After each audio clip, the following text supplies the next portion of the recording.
ہم اللہ کا شکر ہے، اللہ نے اپنے کرم سے ایک ایسے تعلیمی نظام کے قائم کرنے کی توفیق دی جس سے آگے چل کے جو بچے نکلیں گے، ابھی گریجویشن تک ہم پہنچے ہیں کہ بچہ جو ڈاکٹر بنے وہ عالم بھی ہو، جو انجینئر بنے وہ عالم بھی ہو، جو عالم بنے وہ ڈاکٹر بھی بن سکتا ہے، جو عالم بنے وہ اکنامکس کا ماہر بھی ہو۔ آج علماء موجودہ زمانے میں ایک رہبری کا کام کیوں نہیں کر پا رہے؟ اس لیے کہ وہ دین کو تھوڑا بہت اگر سمجھتے ہیں تو، لیکن دنیا کو نہیں سمجھتے، وہ زمانے کو نہیں سمجھتے۔ اور آج کے پروفیشنل خالی 5 وقت کی نماز پڑھ لی اور کرتا ٹوپی جمعے کے دن پہن لیا اور ایک مرتبہ عمرہ کر لیا، حج کر لیا، یہ کافی سمجھتے ہیں اپنے آپ۔ یہ شکست خوردگی، یہ غلامی کا دور ہے، اس سے پہلے کبھی نہیں تھا، کبھی نہیں تھا۔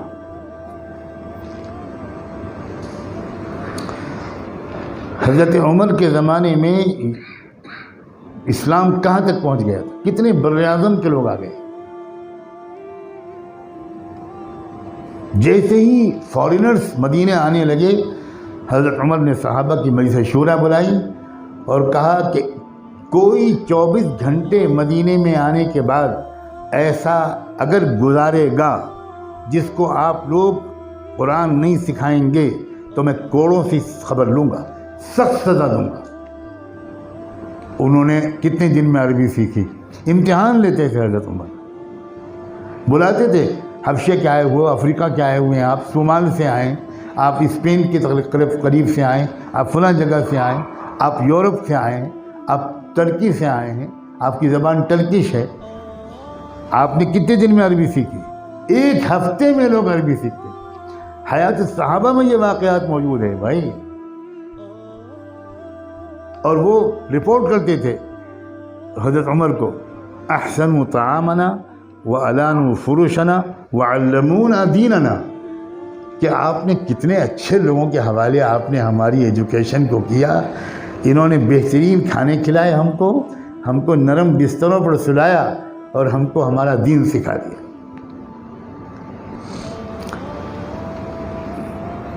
اتنی ہمتیں ہم لوگوں کی پست ہو چکی ہیں کہ ان باتوں کو سن کر لوگ حیرت کرتے ہیں کہ یہ کیا کہہ رہا ہے یہ آدمی، یہ تو ہم نے آج تک نہیں سنا۔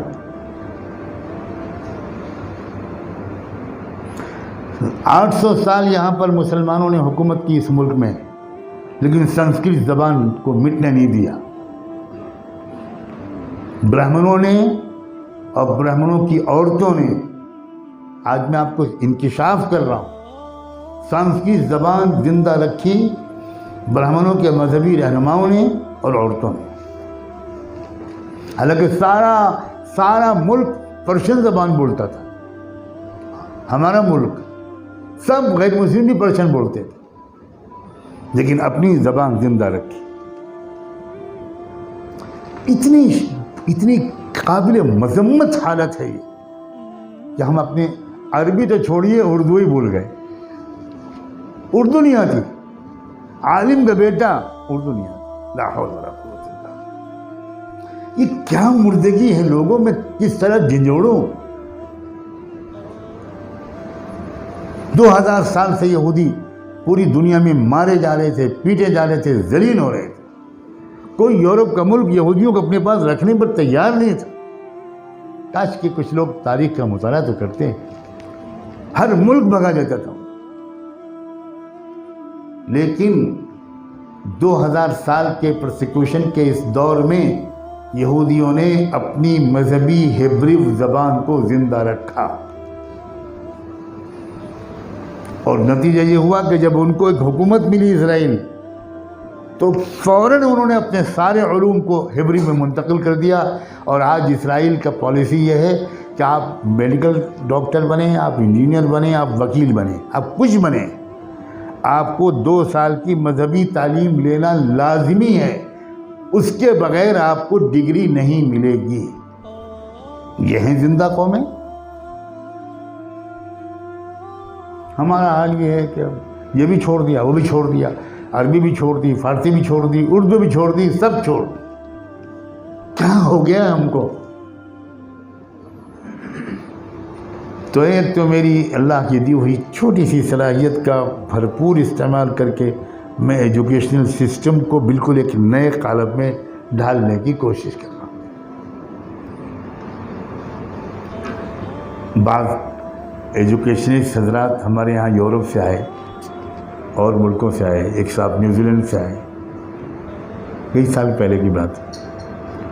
تو وہ ہمارے بچوں سے انٹریکشن کیا انہوں نے، تو وہ حیران رہ گئے کہ ہمیں سمجھ میں نہیں آتا کہ آپ کو ایسی کامیابی کیسے مل رہی ہے۔ 13-14 سال کا بچہ عربی بھی بول رہا ہے، انگریزی بھی بول رہا ہے فلوئنٹلی، وہ نماز بھی پڑھا رہا ہے، وہ مسئلے بھی بتا رہا ہے، وہ سائنس کے پروجیکٹ بھی کر رہا ہے۔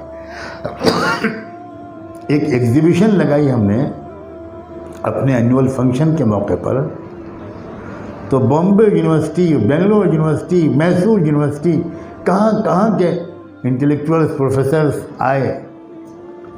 اب بچوں نے پروجیکٹ بنائے تھے، کئی قسم کے پروجیکٹ بنائے،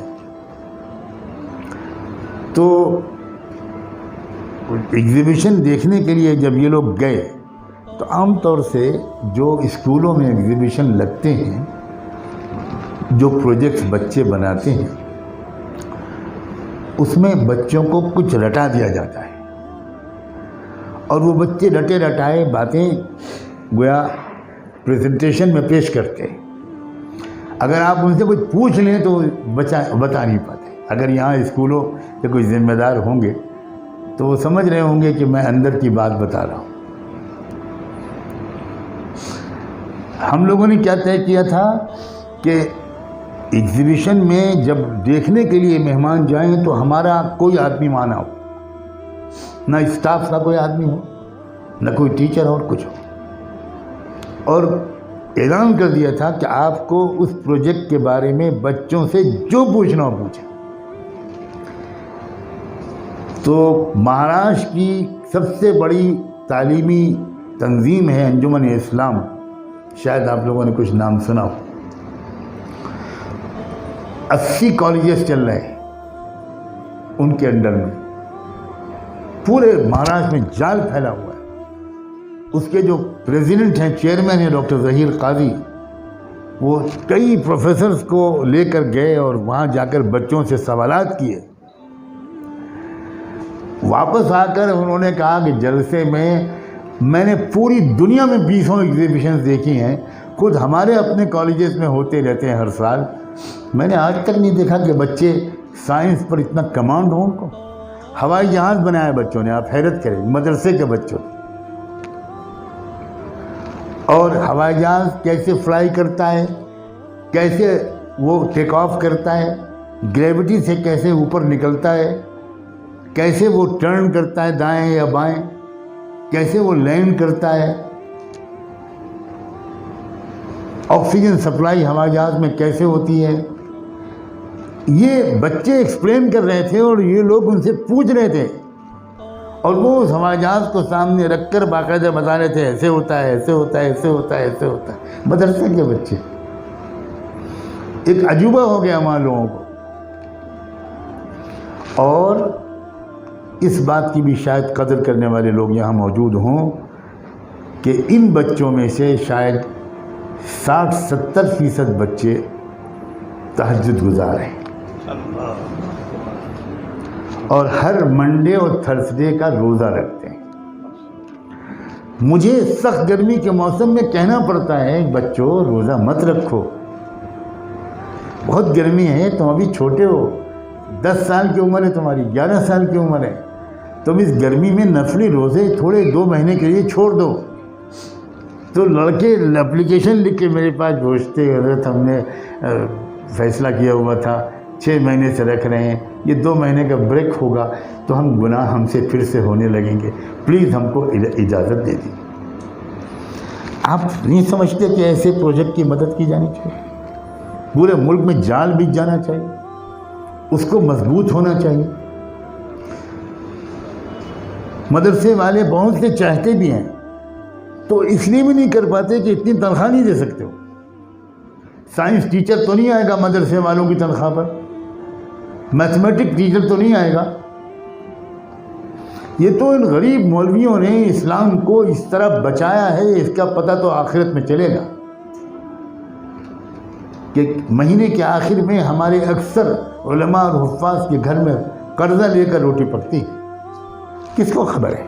تنقید کرنا بہت آسان ہے، مذاق اڑانا بہت آسان ہے، لیکن یہ قربانی اگر ہمارے یہ نوجوان نہ دیتے تو اس ملک میں اسپین بن چکا ہوتا۔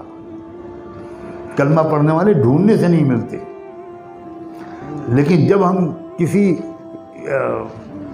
ماڈرن سبجیکٹ کے کسی ٹیچر کو تلاش کرتے ہیں تو کوئی 80,000 کی ڈیمانڈ کرتا ہے، کوئی 50,000 کی ڈیمانڈ کرتا ہے۔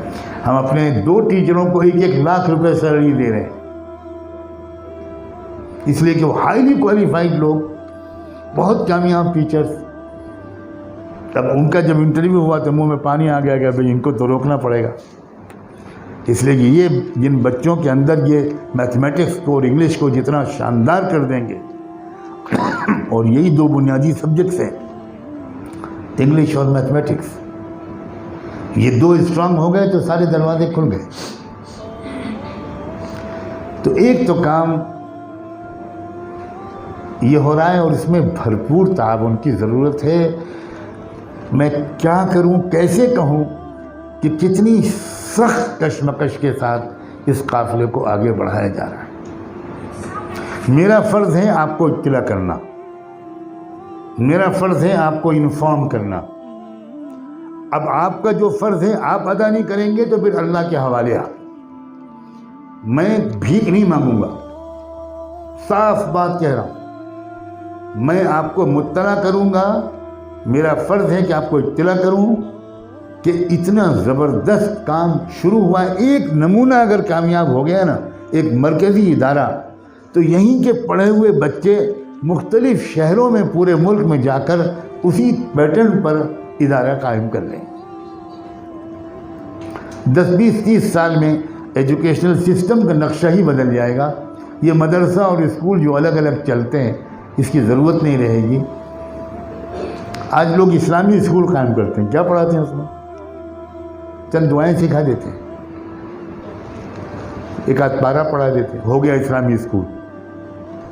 یہ مذاق ہے، اسلامی اسکول اس کو کہتے ہیں۔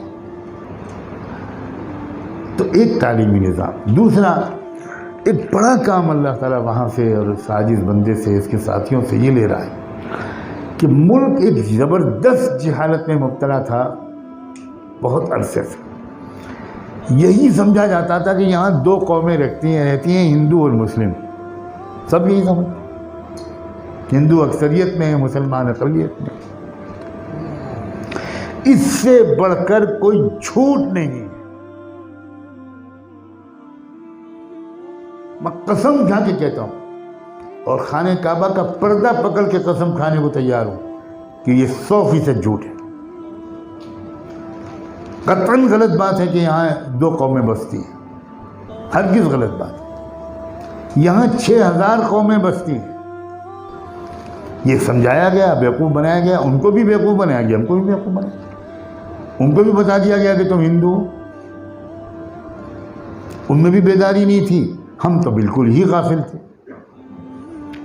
اللہ کا شکر ہے میں پچھلے 15-20 سال سے اس جدوجہد میں اپنی پوری جان کھپا رہا ہوں کہ اس ملک کے باشندوں کی الگ الگ جو یونٹس ہیں وہ اپنی اصلی آئیڈینٹی کو پھر سے پہچانیں، اور مسلمان بھی ان کو ہندو نہ کہیں۔ ہم مسلمانوں کو خبر ہی نہیں، ہمیں بالکل خبر۔ اردو میڈیا 100% غافل ہے، کچھ خبر نہیں۔ ظلم کی انتہا ہے کہ وہ سکھ مذہب جو ہندو مذہب کے سے نکل کر توحید اور آخرت اور رسالت، ان 3 عقیدوں کی تبلیغ کے لیے بابا گرو نانک نے شروع کیا تھا، ہمارے دستور ہند میں اس سکھ مذہب کو ہندو لکھ دیا گیا۔ یہ حالت ہے۔ وہ مہاتما گوتم بدھا جنہوں نے اس ملک میں ویدک دھرم کے خلاف ایک زبردست تحریک شروع کی، اس کو بھی ہندوؤں کا حصہ بنا دیا۔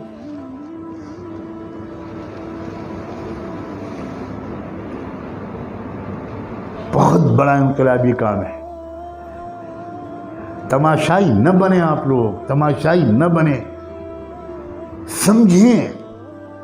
میں اس ملک کے قبائل کی جو قبیلے ہیں، یاد رکھیے گا، جس کو کاسٹ یہاں کہتے ہیں، اس کو عرب میں قبیلہ کہا جاتا تھا، اور اللہ کے رسول نے ہر قبیلے کے لیڈر سے الگ معاہدہ کیا، ان کو مشرک مان کر ایک یونٹ نہیں بنایا۔ پتہ نہیں آپ سمجھ پا رہے ہیں یہ بات کہ نہیں سمجھ پا رہے؟ یہ کتنی بڑی حضور کی حکمت تھی، حالانکہ وہ سب بت پرست تھے، لیکن آپ نے ان کی اصل جو آئیڈینٹی تھی، قبیلے والی ٹرائبل آئیڈینٹی، اس کو ایڈریس کیا، اس کے لیڈروں کو آپ نے مخاطب کیا۔ آپ نے یہ نہیں کہا کہ تم سب مشرک ہو تو تم ایک قوم ہو، یہ نہیں کہا۔ یہی غلطی ہم سے اس ملک میں ہوئی ہے، کیونکہ ہم ڈیپ انسائڈ گئے نہیں، ہم سمجھے ہی نہیں اپنے اس ملک کے پورے سسٹم کو۔ یہ دو بہت بڑے کام، اور قاری صاحب نے جو اشارہ کیا مسجد کے سلسلے کا، واقعی یہی بات ہے۔ ہمارے ہاں جب پچھلے سال مسجد کی بنیاد پڑنے لگی تو ہمارے ساتھیوں کا خیال تھا کہ ذرا بڑی مسجد بنائیں، کیونکہ وہ دیکھتے تھے کہ اس قدر لوگ آ رہے ہیں کہ جگہ تنگ پڑ جائے گی، زمین خرید لی گئی ہے، جگہ موجود ہے، مسجد بڑی۔ میں کہتا تھا نا، یہ قوم کا پیسہ اتنا بڑا مسجد پر خرچ نہیں ہوگا، اتنی لمبی چوڑی مسجد شاندار بالکل بنانے کی ضرورت نہیں۔ یہی جھگڑا میرا اور میرے ساتھیوں کا سال ڈیڑھ سال چلتا رہا۔ جب وقت آ گیا کہ بس اب تو کام شروع کرنا ہے، تو فائنل ڈیسیشن کے لیے ہم لوگ میٹنگ میں بیٹھے۔ اب عجیب اللہ تعالیٰ کی طرف سے معاملہ ہوا، ڈسکشن ہم لوگوں کے درمیان چل رہا تھا، میں اپنے ساتھیوں کو راضی کرنے کی کوشش کر رہا تھا، میرے ساتھی مجھے قائل کرنے کی کوشش کر رہے تھے۔ اچانک نیچے سے میسج آیا کہ 3-4 انٹلیکچوئل آئے ہیں غیر مسلم ساتھی، وہ ذرا ملنا چاہتے ہیں اور فوراً ملنا چاہتے ہیں، بہت ارجنٹ مشورہ کرنا ضروری ہے، 15 منٹ کا وقت آپ پلیز نکال دیں۔ تو میں نے کہا ٹھیک ہے، ہم کو یہیں بلا دیں۔ تو وہ 4-5 لوگ وہیں آ گئے، نقشے وغیرہ پلان سب پھیلے ہوئے تھے، تو ان کو جو بات کرنی تھی وہ ہو گئی 10-12 منٹ میں۔ تو اس کے بعد اب ان کو جانا تھا واپس، چائے چل رہی تھی، تو انہوں نے مجھ سے کہا کہ کیا پوچھ سکتے ہیں کہ کیا ہو رہا ہے؟ تو میں نے کہا یہاں ایک مسجد بننی ہے، اس سلسلے میں ذرا مشورہ چل رہا ہے۔ تو میں ایک صاحب انجینئر تھے، تو ان کا دیکھیں ذرا میپ، ہم بھی دیکھیں ذرا۔ تو 2 قسم کے نقشے رکھے ہوئے تھے، ایک چھوٹی مسجد، ایک بڑی مسجد۔ تو میں نے کہا یہ کیا مطلب، یہ 2 مسجدیں، 2 نقشے کیوں؟ میں نے کہا اصل میں راضی نہیں ہو رہا ہوں زیادہ بڑی مسجد بنانے پر، میرے ساتھی لوگ اصرار کر رہے ہیں کہ مسجد تو بہت بڑی بنائیے۔ تو ان میں سے ایک صاحب جو تلنگانہ کے رہنے والے، نام تو بتانا مناسب نہیں ہے، ہائیلی کوالیفائڈ آدمی اور شیڈول کاسٹ طبقے سے تعلق رکھتے ہیں، انہوں نے کہا کہ نعمانی صاحب اس سلسلے میں بھی کچھ رائے دے سکتا ہوں؟ میں نے کہا ضرور۔ اس وقت اس خدا کے بندے نے عجیب بات کہی، اس نے کہا جماعی صاحب، ہم 7 سال سے آپ کو سن رہے ہیں، آپ کے ساتھ سفر بھی کر رہے ہیں، آپ کو قریب سے دیکھ بھی رہے ہیں، میں ایک بات کہنا چاہتا ہوں کہ ہم لوگ تو شاید یہ ہمت نہ کر پائیں کہ اپنی زندگی میں اسلام قبول کر لیں، مگر مجھ کو یقین ہے کہ آج نہیں تو کل ہماری جو نسلیں ہیں کروڑوں کی تعداد میں یہ اسلام قبول کریں گی۔ اس لیے آپ پلیز بڑی سے بڑی مسجد بنائیے، ہماری وہ اولادیں یہیں آ کر تو اسلام کو سیکھیں گی۔ آپ نے جس طرح اپنے سینے کو ہمارے لیے کھولا ہے اور جس طرح آپ ہم کو عزت دیتے ہیں وہ ہمیں اور تو کہیں ملتا نہیں مسلمانوں کے. تو اس لیے آپ پلیز بڑی مسجد بنائیے, میری درخواست قبول کر لیجئے. میں سکتے میں آ گیا اور میں ایک دم سوچنے لگا کیا اللہ نے ان کو اس وقت اسی مشورے دینے کے لیے بھیجا اور کیا یہ اللہ کی طرف سے میں اس کو جواب سمجھوں. ان کے جانے کے بعد میں نے اپنے ساتھیوں سے کہا بس فیصلہ ہو گیا, بڑی سے بڑی مسجد بنے گی, میٹنگ ختم کر. اب آپ سوچئے اتنا بڑا پروجیکٹ, اس میں حصہ ہونا چاہیے نا سب کا, سب کو دل کھول کر حصہ لینا چاہیے. اللہ کا شکر ہے اس میں ایک ایسے انداز سے ڈیزائن کیا گیا ہے کہ مہمان خانہ الگ ہوگا, گیسٹ ہاؤس اسی مسجد میں ہوگا, لائبریری اسی مسجد میں ہوگی, کھیلنے کا انتظام بھی بچوں کے لیے اسی مسجد میں ہوگا, خواتین کے ٹھہرنے کا اور بیان سننے کا بالکل الگ ونگ ہوگا, ان کے واش رومز ٹوائلٹس الگ ہوں گے, ان کی انٹری ایگزٹ کا گیٹ الگ ہوگا تاکہ زیادہ سے زیادہ لوگ آ سکیں اور اسلام کو قریب سے دیکھ سکیں, سن سکیں, سمجھ سکیں. کوئی بات اگر تفصیل کے بغیر کہہ دی جاتی ہے تو لوگوں کی سمجھ میں نہیں آتا. ابھی قاری صاحب نے نقل کیا, ظاہر قاری صاحب کو وقت کا بھی خیال تھا کہ انشاءاللہ آنے والے دنوں میں لوگ اسلام قبول کریں گے. آپ سن کر حیران ہو رہے ہوں گے کہ یہ وقت تو مسلمان لڑکیوں کے ہندو ہونے کا ہے, یہ کیا خواب دکھا رہے ہیں, بڑے بیوقوف لوگ ہیں. یہ تو مسلمانوں کے مرتد ہونے کا وقت ہے. یہ کیا کہہ رہے ہیں کہ آئندہ کیا ہونے والا ہے.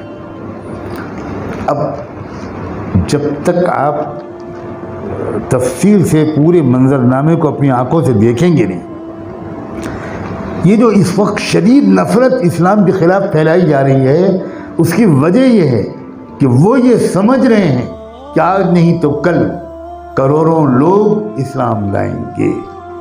یہ پریونٹیو ایکشن ہے, یہ ڈیفینسیو ایکشن ہے ان کا, لیکن ہم نہیں سمجھ رہے, بالکل نہیں سمجھ رہے. پوری دنیا کے سکھوں کے سب سے بڑے مذہبی رہنما, میں نام نہیں لوں گا, ان سے ملاقات کے لیے میں گیا. پوری دنیا کے سکھوں کے سب سے بڑے مذہبی رہنما,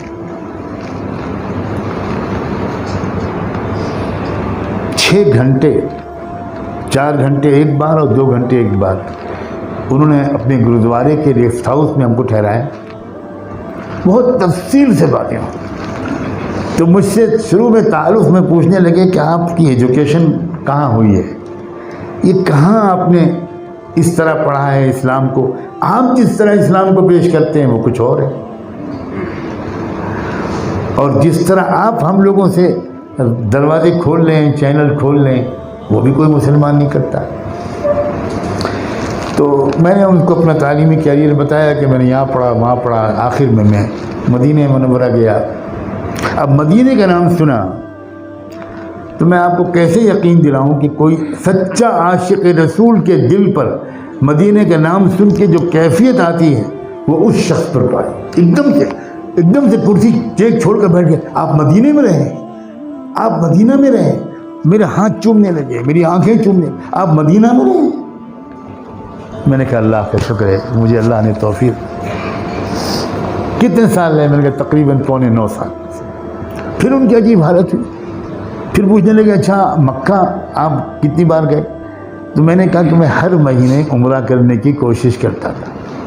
کبھی کبھی ناغہ ہوتا تھا, لیکن میرا معمول تھا کہ ہر مہینے میں بدھ کی شام میں مکے پہنچ جاتا تھا اور جمعرات جمعہ گزار کر جمعہ کی نماز پڑھ کے مکے سے مدینے واپس آتا تھا. تو جب میں نے انہوں نے یہ کہا کہ مکہ ہر مہینے, تو وہ کھڑے ہو گئے اور میرے پیر پہ گرنے لگے. آپ مکہ ہر مہینے جاتے تھے, میں آپ کے پیر چومنا چاہتا ہوں. میں آپ کے میں نے کہا کیا کر رہے ہیں آپ اتنے بڑے مذہبی روحانی رہنما ہیں, آپ کیا کر رہے ہیں؟ پھر وہ آنسوؤں سے رونے لگے کہ آپ کتنے بھاگیشالی ہیں, آپ کتنے فارچونیٹ ہیں. اب پتہ چلا کہ آپ کے دل میں ہماری محبت اس لیے آئی ہے کہ آپ مکہ مدینے میں رہیں. یہ حالات ہیں اس وقت اندر کے. میں نے ابھی آپ کو دیگ کا ایک چاول کا قصہ سنایا ہے، اگر میں بہت سے واقعات سنا سکتا ہوں اور آپ کو شک ہو تو آپ آئیے میرے ساتھ، میں آپ کو اپنے ساتھ لے جاؤں گا، ملیے اندر اندر ہو کیا رہا ہے۔ ملک کو آپ اخباروں کے ذریعے نہیں پہچان سکتے، بالکل نہیں پہچان سکتے۔ میڈیا اور پریس یہ حقیقتوں کو چھپانے کے لیے بنایا گیا ہے، یہ سچائیوں کو بیان کرنے کے لیے نہیں بنایا گیا۔ خاندانی بیوقوف ہے وہ شخص جو خالی میڈیا کے ذریعے کسی ملک کے اور سماج کے حال اور مستقبل کو سمجھنے کی کوشش کرتا ہے۔ بس اب میں اور زیادہ نہیں سناؤں گا، میں نے اپنی ذمہ داری ادا کر دی، آپ کو بتا دیا۔ یہ دونوں کام اس لائق ہیں کہ عورتیں اپنے زیور بیچ دیں،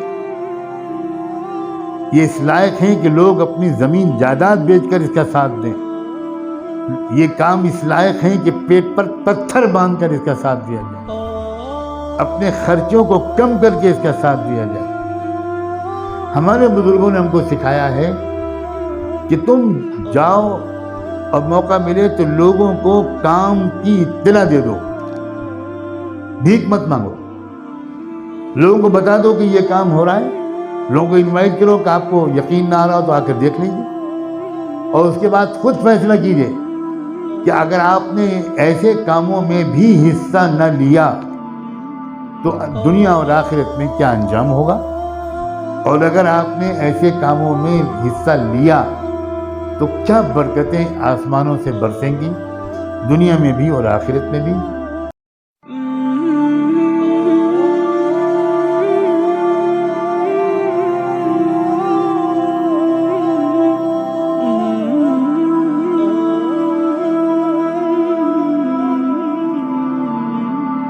Oh